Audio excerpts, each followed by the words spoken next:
Okay, so when we're talking about an atom, I don't know, we can do four, however many you want, to be honest, even if we just kept it simple, right? Yeah. So splicing atoms is like a nuclear bomb, splices through atoms, then crash into other atoms, that then splice other atoms. If you could capture two of these splices, let's say, I'm just going to keep it simple, okay? And one was put into a holding bay where there was no other noise, let's say, and then you have a laser, or if it's not easy to tell the rotation, which way it's orbiting, because there's something about atoms is that when one is spliced and it is rotating this way, if you automatically, well, not say automatically, if you were to able to manipulate it to then start reversing, the opposite splice will do the same thing. Yeah. And if you were to manipulate one of them, it would begin to rotate the opposite way. Both of them do this at the instant, there, and that doesn't matter. So if we've got one at Jupiter, and we've got one at the star, let's say, and we're just going to have a make-believe that it's 8 hours it would take the speed of light. It might not be, but let's just say it is. It's something along those lines. It takes 8 hours for light to travel, but let's go a little bit more further than that. If you had a walkie-talkie here and a walkie-talkie here, and you had a space crew positioned here and a space crew positioned here, when they sent a message, yeah, there's a solar flare coming, it will travel 8 hours before it reaches the walkie-talkie. Yeah. And then when it comes back and they say, okay, got that, it's 16. Yeah. 16 hours round trip, yes? Just to relay one very short message, because there's not a lot you could really say. So that takes 16 hours, 8 hours one way. That's a big problem, especially if there is a situation going off here or a situation going off here. This is also very problematic when we got to deal with asteroids, meteorites, and other things like that. Very problematic. So it would be highly recommended for humanity to take a good look at Einstein's theory, which all he said was that if you had an atom and it was a splice and you rotate one, the other one will immediately rotate. It sounds logical to me. Now, if you could put these splices, it's also known as splicing, where you'd have to imagine one atom and you whack it in half, let's say. I don't know if it's quite as simple as that. Now, if you could grab one of these splices, it's a bit like the reason why this theory stands ground for me is when you have identical twins and the egg splits. And out of that splice, you get two forms. Now, whether you would say that they're identical is actually not true. They're not identical because they are worlds apart. It just goes to show you that two atom splices seem to... I guess this is where you'll have fascination with twins, whether they are connected on a level of being connected in the psychic realm, and then there's experiments done, X, Y, Z, all the rest. Very interesting. To say that either one of these atom splices is separate or identical would be the same thing as saying that identical twins are identical. The word that you say identical puts it into your head that they are identical. They're freaking not. If you've ever been around identical twins, man, I've had my life blessed with identical twins. I'm a twin, but non-identical twin myself. And wow, it's amazing, right? And I've grown up with them. My younger brothers are identical twins on my dad's side. And yeah, this is quite an amazing thing, to be honest. And you gain a lot of knowledge there. They are miles apart, and they're very unique characters. And others, Luke and Carl, they are also miles apart from one another. Complete opposite ends of the spectrum. So to say that atoms are splices and they're identical is furthest thing from the truth.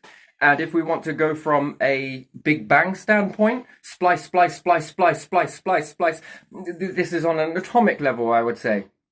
And that's if we're using atomic, so it's technically not atomic. It's what people would also dub multiverse, okay? Oh man, how can you overcomplicate something as best as you can?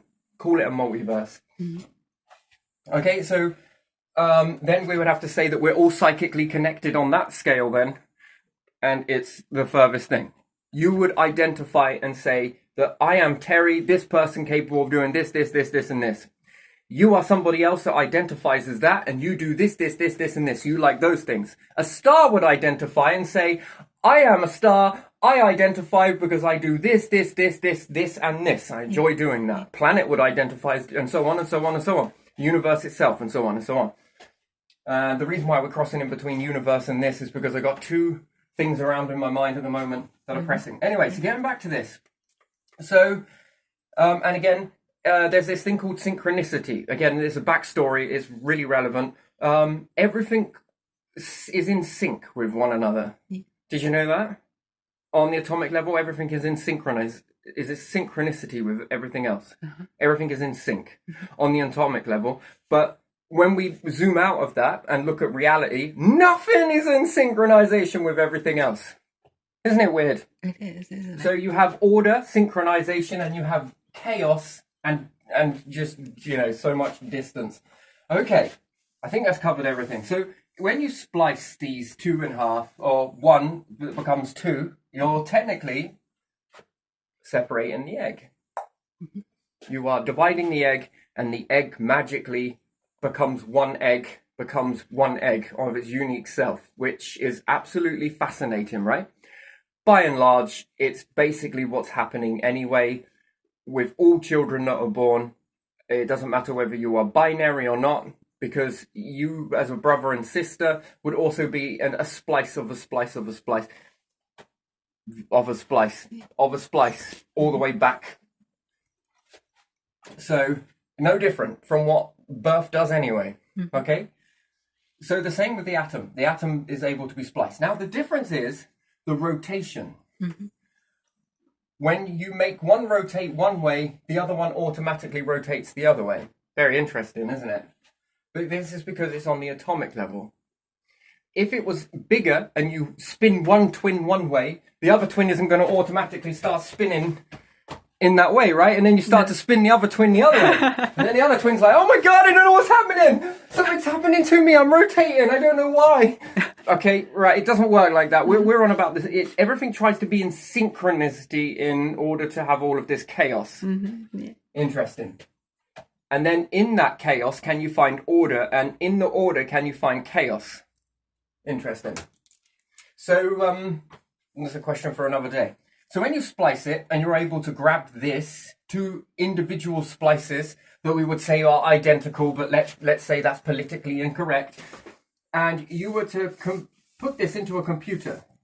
Here we are, my little makeshift laptop, loads of little keys here. I am not doing all of them. Oh man, I'm so OCD. I really want to do all of them. And we do the same on the other side. Yeah. And we got a computer here and here. Oh man, that's bugging me. I'm going to need another one in there.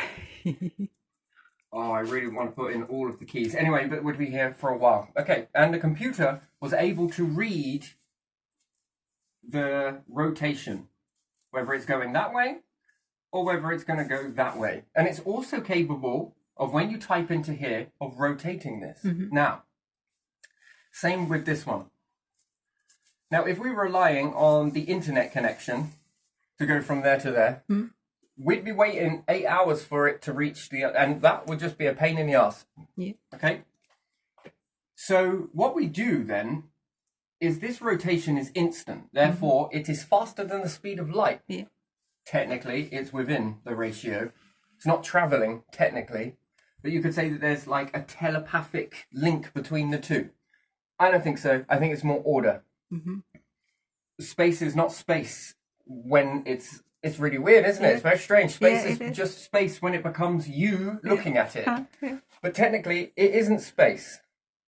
And there's a reason for it. I'll have to get onto the other video for that one. It's very interesting. Has everything to do with a cup of water. Anyway, well, we'll get onto that. So, here's how that works then. So, if we get it to rotate, and in this computer, it's able to have a laser to know its rotation, even if we had to put a little dot on there to know which way it's going, perhaps. And there was also something in there that was capable of rotating it in either direction. So something for reading So we got one for reading, we got one for rotation, and we've got one for retro rotation. So we got R and R and R, right? Yeah. The same in this one. There we are. So when we're in this situation here, yes, one rotation one way and immediately spun the other way. Now these things are so small that a rotation is like, you blink, you miss it. Actually, you could probably have several. No. I don't even know what it's right. Time warp is what it is. We live in this thing where time seems really warped. Everything has a different time perception or perceives time in a different way. Whether you call that time, I'm not on about clocking on a tick here, or ticking on a clock, right? Yeah. I'm on about perceived time of lifetime. Yeah. Yes? So how fast a day goes by and how do we understand what time warp is all about? Someone in the world right now is going for an exam and time is going really freaking slow. They're on the run up to the exam and life is grinding to an almost halt. There's someone going through some very bad situations and life is going very slowly. You get it centripetal when it's Christmas. Usually the run up towards Christmas drags on. Christmas happens, week after Christmas, blink, you miss it, it's gone, it's back to school again. Yeah. Okay, that's time warp. That's the closest you can get to duality on that. So someone that's going through this exam right now or building up to it, life's going really slow, and someone is on holiday for a week, and this person's going to be running up for a week for their exam. Two people at different intervals on the planet. One, you ask one, oh, it really dragged. You ask the other one, I don't know where time went. I'm going to be asking God for a refund soon. I don't know where it went. Yeah, we go on holiday, enjoying themselves. Time just went fast. And then you'll have someone else who was saying that time went really slow. Really slow. It dragged on. It's dragging on and rah-de-rah. Again, that's time warp. Animals and insects and anything else, nature, universe, all has different perceived time like that. And that spectrum of one and the other is your boundary line. So there's a fastest speed and there's a slow speed, but at the same time, technically time doesn't exist in this way, but the clock still went by exactly the same. It didn't stop. It didn't slow down for this person to speed up for this person. No. It carried on ticking, but time is not registered in your mind as a clock. It's registered in life. Speed is the thing that you want to put that down to, is your perceived life speed. When you're constantly focusing on a clock, time might go slower. When you don't look at the time, if you're at work, if anyone's at work, do you ever look at the time? You always never want to look at the time, right? No. Every time you look at the time and you time keep, work goes slow, becomes painful. Okay, so this is like that time warp. Anyway, so weird. So if we go one way back again in one orbit, one way, one the other, that becomes A. Two orbits this way, then one orbit in return, B. So forth and so on. Each one adds an extra one to it. Rotate that way. You know, you could do this even easier, faster, is by using numbers. Each one that way and then that way, there you are, 0. This one's 1, this one's 2. Do it in reverse then. So going this way, so spin this way once and then spin retro is A. Spin this way twice, this way once is B. But spin this way twice and this way once, that could be 1. So even in this rotation, and then what does this do when it comes to talking? Well, you ain't got to wait 16 hours for a reply. Yeah. By the time this one is rotating, this computer is reading it. And again, if you needed to send and receive a conversation, you need 2 splices. So yes, to send. And if you wanted to receive at the same time, you would need another splice. This one is going to be sending information. This one is going to be receiving it. Then you can be having conversation in real time. Yes, so as you're writing something, they can be writing something and sending it. And the computer, although we call it AI, is so clever, it's not. in a way that it can read this and tell you in a fast enough speed that is cool. Yeah. Sending it from computer to computer, forget it. You know, there's a big meteorite we just saw go by. It is probably going to reach you. You're not going to have enough time. Anyway, so with this allows you to send messages really far. Now, what else does this do that really helps humanity is the bit that is why this should be done. I mean, you can obviously put a load of reasons into why. Because you want to play on a games console. And when you press the controller, it's traveling at the speed of light. There is a lag. You don't notice the lag because you're in the fishbowl. Okay? But if you were to make an Atom controller where there was a splice in the controller and a splice in the console, and you pressed up, that would work so fast that it would move past this speed. And if you could get the computer to read that in every direction. So, and remember, because it's like multi-directional, because it's a sphere. It goes in all directions. This way could be moved this way could be moved back, this way is go backwards, this way is go forwards, this way is... So any way that you move that joystick, you've got so much at your leisure. And even then, it's not over, because you would then have to, what about filling in this way? And what about filling in this way? And what about filling in this way? Well, that's the other side of the controller now dealt with. Then you've got buttons. Well, that can be rotate this way while spinning this way, because it can do two at the same. Now, that's one thing, right? And then you'll never go back. Once you tried that, you'll never go back to the old way of sending it via man. You would think, whew, that was a pain in the ass. That was really slow.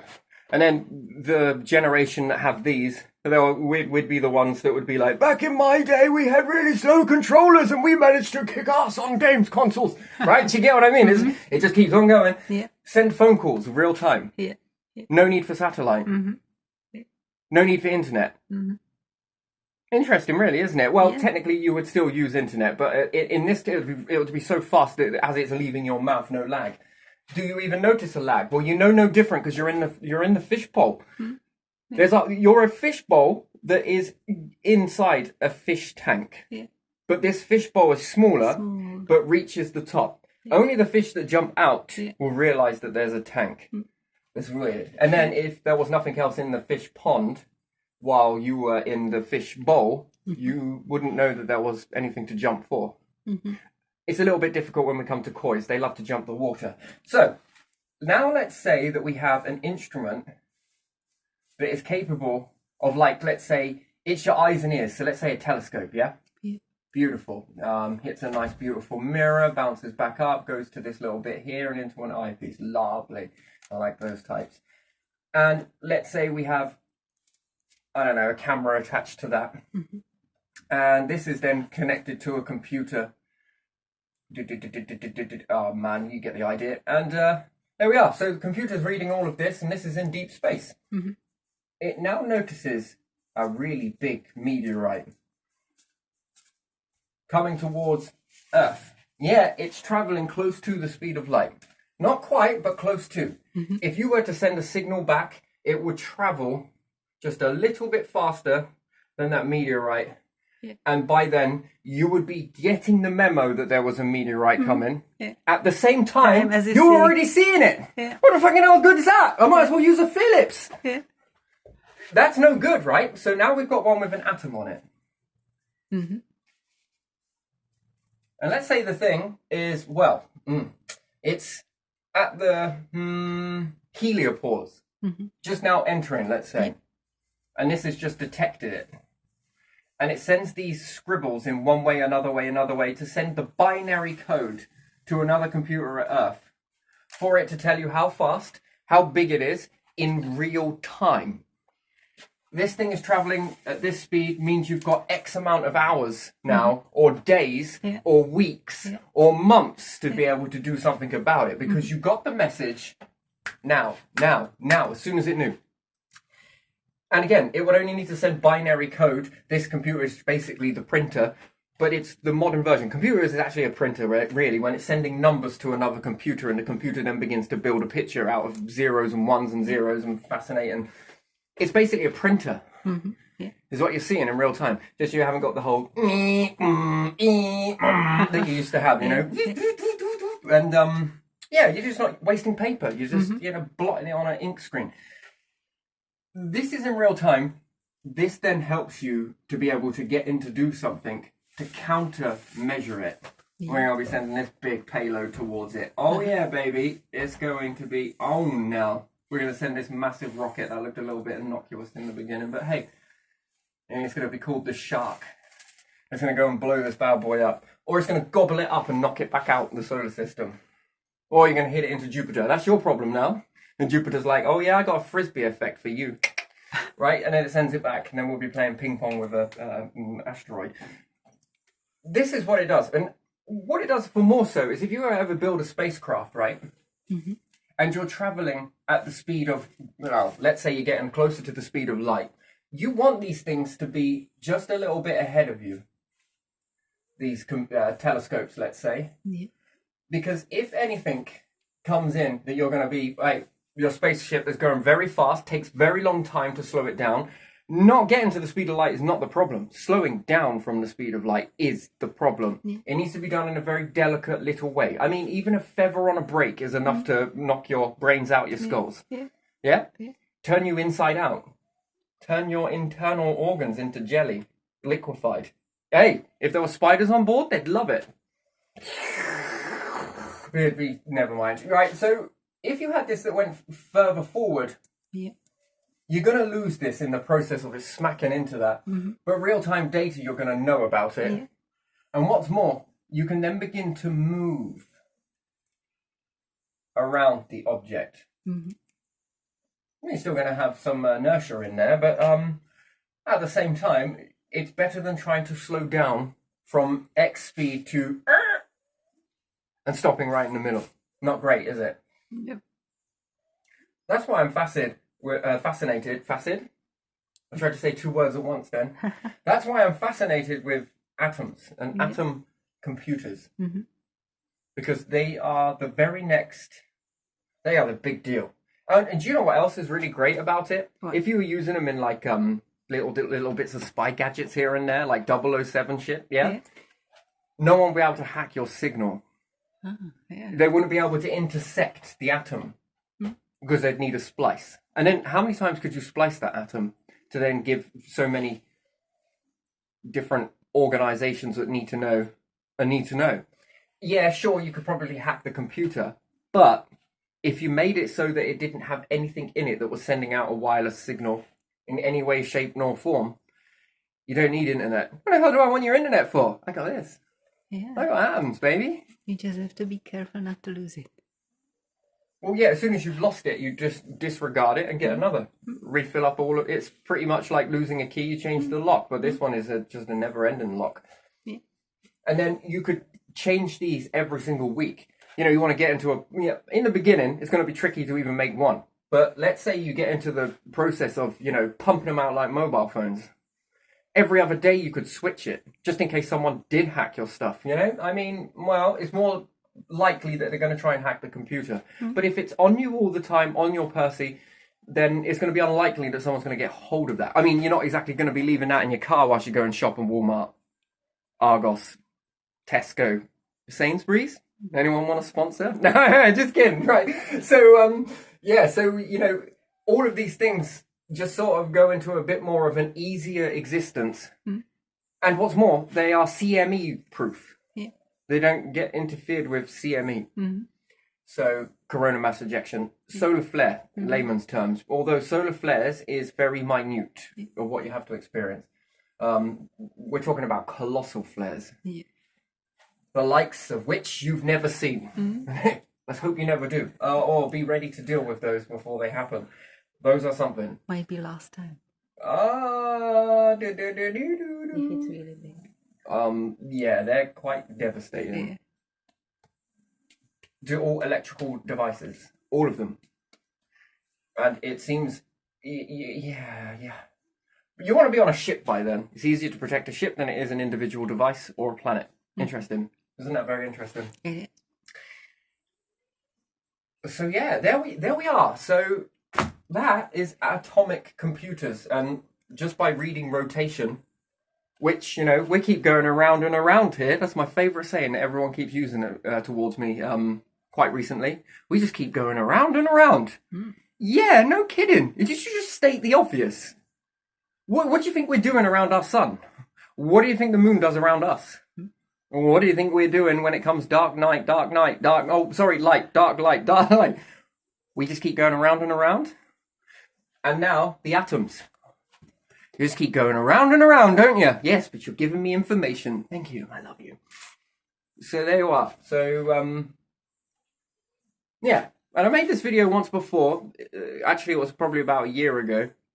I enjoyed those times back then. I'm still enjoying these ones even now. Just the scenery has changed. And, you know, I felt that I didn't cover it quite as well as I wanted to. So I think I'm going to let this one rest here. And I'm just going to just put this one down as atom computers. Mm-hmm. Never mind AI. I'm sorry, AI. But, you know, this might make you better. Getting the speed of light. Because there must be a lag. There must be a lag. And then if you're on the moon and something's going down, you know, you got 2.5 seconds, 3 seconds round trip. The further away you go. Yeah. And remember, if you get into a problem, if you are astronauts and you get into a problem, cosmonauts, what else is there? Checonauts? Checonauts. Yeah. Anyway, there you go, all of this sort of stuff. What's it for Europeans then? What do they say? I think they have astronauts as well. Oh, so they're astronauts. Everything in West is astronauts. Right, okay, all right. But if you're further away and a situation is going down, so you need the minds on the planet to be helping you through. Why? Because you're going through a situation right now, and I think your brain power is a little bit preoccupied with trying to suppress panic. And, you know, all of that sort of stuff. And these ones on Earth are a bit more like, you know, we're not quite in that situation, so we've got a bit more of a clearer mind. Sure, there's going to be a level of panic, but the more minds you've got, the more brain power you have with AI. You know, AI is a tool. It's not going to be anything that's more greater than humanity. It never will be. And, it's a tool, like money is a tool, like coal is a tool, like this is a tool, pen is a tool. It doesn't mean that the pen is more mightier than you, the one that is holding the pen and programming the pen to write scribble, and the scribble is then read by your education, let's say, and pictures is also making neatness out of lines and scribble. Writing is scribble, isn't it? Technically, your brain just finds pattern. This is pareidolia. Do you know that used to be a symptom of schizophrenia back in the day? What do you see in this ink splotch? Oh yeah, they have many pictures. Right, and this one, I see atoms rotating at a very fast rate of speed. People reading them. Okay, and this one? Yeah, you're definitely schizophrenic. Right. No, it would mean that your whole population is. It seems like it was perhaps maybe come about that as a way of saying you don't really need education. It's crazy, right? Yeah, because if I write this, do you know what it says? Yeah. Yeah? Do you know what that is? Yeah. But do you know what it is? It's scribble. Yeah. It's just recognized pattern in scribble. What's that? Don't know. Scribble. I don't recognize that scribble. But if I told you that was a signature that I'm going to stick on a t-shirt and it went around, what would you say? Oh, that's that logo. That's that Terry Son. He made that, didn't he? Well, you know, not Terry Son. It would be Johnson. But anyway, perhaps it won't. But you would then be able to... And what does this logo say? Well, it says... That's a cool brand. Look, I've got my Lucas trainers on. I don't know, we'd pick something out of that and then it would become recognized, and then even a picture. What's that? Oh, it's a Nike. Look, here's a tick. Which is highly, highly mentalized, really. Yeah. It's a bit like that song Gautier, isn't it? Doesn't it sound like Bar Bar Black Sheep, the tune? I don't know that one, so I can't. And then you wonder why it's so popular. I think it's got something to do with everyone remembering school of singing this sort of stuff, maybe. And it feels like, I don't know, if people get that sort of giddy feeling of being young again, and then they watch kids their kids going to school and like, oh, I remember those carefree days. So the song makes you feel in a carefree sort of way. Isn't it weird? Isn't that very strange? For me, it'd probably be the canteen. The smell of the canteen. You always got that smell of the canteens in schools. You could smell it from a very long distance. No? Yeah. The bleach, the food, the bleach, the Our food. our canteens looked different when I was a kid than yours probably. Oh my god. Oh, I'm more on about the smell, Yeah, the or more on smell, about the yeah, smell yeah. that emanated through. Very clean and very, lots of food going on, Mm. going on in there, and the whole murmuring in the room. Everyone talking at the same time, sort of thing, and then someone with influential power walks in, like the headmaster. That was, silence all, and then. Yeah, and And then then they it walk picks out. up, and then Everyone's- it slowly picks up even if the teachers went for lunch as well and stayed there. You could They tell would who sit had some- power based on how quiet a room went without the teacher needing to say anything. That was authority then. People would hush up and listen. Which again, what's that called? That ARSM? I No, don't know the order. ASMR. I don't know, whatever it's called. That sensory thing. Yeah. Yeah, that comes from you being a baby and everybody whispering around you. Yeah. Oh, isn't it so cute that they're sleeping? Oh, I'm just going to quickly just go into my bag. Yeah. I'm just going to Yeah. quickly. And then you go into a doctor and say, oh, isn't that lovely? It's so cute. It's so really nice. Yeah. And then you're tipping out a drink. Yeah, or you are laying somewhere like resting as a baby and mom is cooking and she's pouring this and doing that and you hear the sounds from a little bit. And the cooking and then Yeah. it's also with touch sounds as well. Children's ears not terribly developed when they're youngsters, but the Yeah. it's the sound and the whole is more like it's kissing. Most kiss a baby on the head, right? And we'll go, oh. This is what creates that. It still feels good today, right? Oh. Why does it only work with hoovers and drills with me? It's born on a building site. Also a cleaning place. But no, I think this is where it all comes from. Did you know there's one more that will give you that response? What? Listen to people's footsteps when they're walking into assembly. No? You get that? Where they line in, and then the walking. I used to be fascinated with people's footprints. On the different shoes make different sounds when people would walk into assembly on the floor. That was a really strange sound. We didn't have assemblies, but I can imagine. All of those feet walking. Yeah. Very nice sound. Very good. Very nice. Lots of different things. Anyway, I'm going to leave this one here. I'm going to go. Got things to do.